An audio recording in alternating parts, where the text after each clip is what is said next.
Okay, I'm going to try this podcast again. No, I'm not going to try. I'm going to do this podcast. I'm going to do it. There's do. Try not, do or do not. There is no, I can't even get the Yoda quote right. Oh my God. I should probably start over, but I don't want to. I want this to be authentic. Authenticity.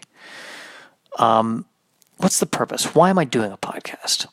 I want to let you, the audience, know that I'm funny. And yet at the same time, I want you to be touched by my journey. And if you're still listening after the sentence I just uttered, if you're still listening, heaven help you. Heaven help you. I think it's to the point where I'm going to promote the podcast by saying, don't listen to the podcast. Don't do this to yourself. I think the other issue is that I should be coming into this podcast with prepared material, but every time I do that, it feels fake, and it doesn't feel authentic. Authenticity. So I'm trying to find the balance, and come in with bullet points. That's bullet points. I like that term, bullet points.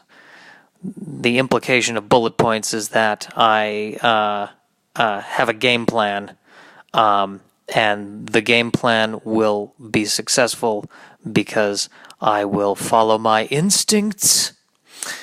And then what happens is I go, oh, all I had was bullet points. I should have had jokes. So we'll see what happens there. This is what I want to talk about. I read an article, and actually, I didn't read the article. I was on Facebook, and so I think it was George Takei posted a video about an explorer, and I was reading the subtitles of the video. So it was a video. I was watching a video, but I was reading the subtitles. So I find myself saying I was reading an article, and I'm torn over whether or not it's okay for me to say I was reading an article, because it's a video, but there were subtitles. So, I mean, was I reading? Technically, yes. But I shouldn't be. I can't call it reading. I can't call it reading because I'm watching a video. And for me to call it reading, even though I am reading the subtitles, it's still a video. It's cheating. It feels wrong. It feels dishonest. It feels like I'm breaking a marriage vow somehow. But anyway, I'm watching this video, and it's about this explorer. And the explorer, at one point, was trapped in an ice cave. And in order to dig himself out of the ice cave, he made a knife out of his own feces. A poop knife. That's what he did. That's what he made. And, things have been happening in my life the past 2 days that are way more important and they speak way more to the depth of who I am as a human being. But I cannot let go of the concept of a poop knife. I just can't let it go. There are so many facets to a poop knife. Here's my first thought, and this is my request. If you are trapped in the ice and you have to make a knife out of your own poop in order to survive, and somebody asks you, how did you survive? Do me a favor and just lie. Don't mention the poop knife. You don't need to go into specifics. We're happy that you're back. Thank you for surviving. Good for you. Make something up. But you don't need to tell us about the poop knife. We don't need to know that. We don't need to hear about that. It's not palatable. I was also thinking that a poop knife actually would make a great normal knife, because if somebody pulls a knife on me and then I pull a poop knife on them, I really think they're going to back away. I think they're going to drop their knife. It's going to take them out of the violent tendency that they were feeling and place them into a different state in which they are not prepared to fight.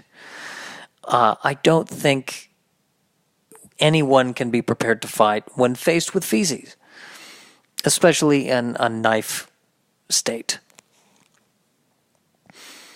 I can't get over. I can't get over this image in my head.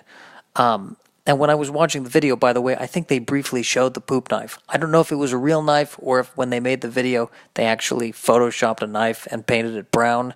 Either way, we are less of a human species because of what happened. Now, my vote would be to avoid having to make a poop knife by avoiding the Arctic. That's what I would suggest. I think that our human bodies are brilliant, and that the farther north I walk, the colder it gets. My body says, "Hey, we're not comfortable here. Why don't you turn back?"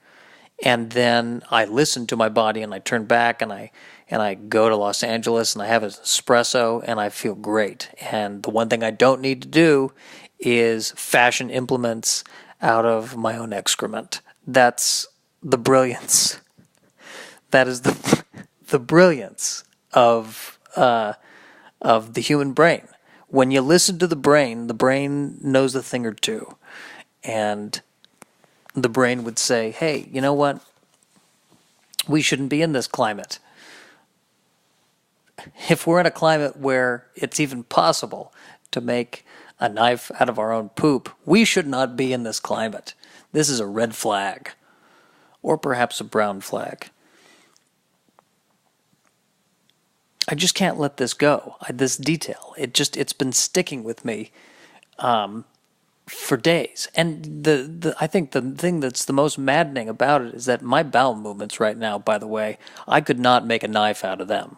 I would be dead if I were in that situation. I envy the guy for his, that's a Zoftic bowel. I mean, he must have been eating a lot of figs, I would think, or a lot of fiber.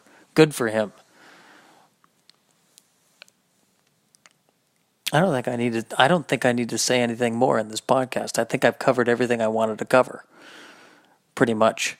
I'm not sure if this podcast is really going to enhance the human experience, but I'll tell you something. I feel better, and ultimately, at the end of the day, it's all I can control.